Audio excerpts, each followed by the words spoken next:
Pemirsa, jumlah kasus positif COVID-19 di Kabupaten Bangli tidak mengalami penambahan pada Senin 12 Oktober 2020.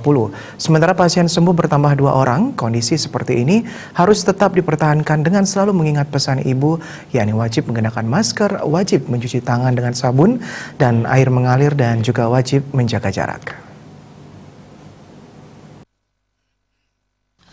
Humas Gugus Tugas Percepatan Penanganan COVID-19 Kabupaten Bangli, Iwayan Dirgayusa menyebut secara akumulatif, total jumlah kasus positif COVID-19 di Kabupaten Bangli mencapai 774 kasus.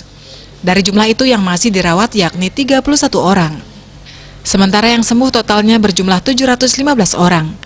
Tambahan 2 pasien sembuh itu dikarantina di Hotel Ibis Denpasar dan mereka berasal dari Desa Batur Selatan, Kecamatan Kintamani. Jika dibandingkan bulan sebelumnya, jumlah kasus COVID di Bangli cenderung mengalami penurunan.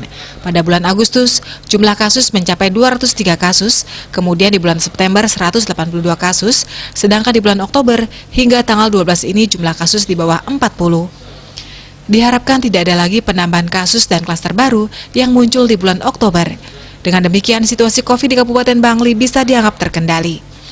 Kadiskominfosan Kabupaten Bangli itu pun menghimbau seluruh masyarakat agar tetap disiplin terapkan protokol kesehatan. Oleh karena itu, masyarakat diingatkan untuk selalu ingat pesan ibu, mari menjadi agen ubah laku dengan melakukan 3M, yakni wajib pakai masker, wajib cuci tangan dengan sabun dan air mengalir, dan wajib jaga jarak. Harapannya Indonesia segera terbebas dari virus corona menuju Indonesia maju. Bali Post melaporkan.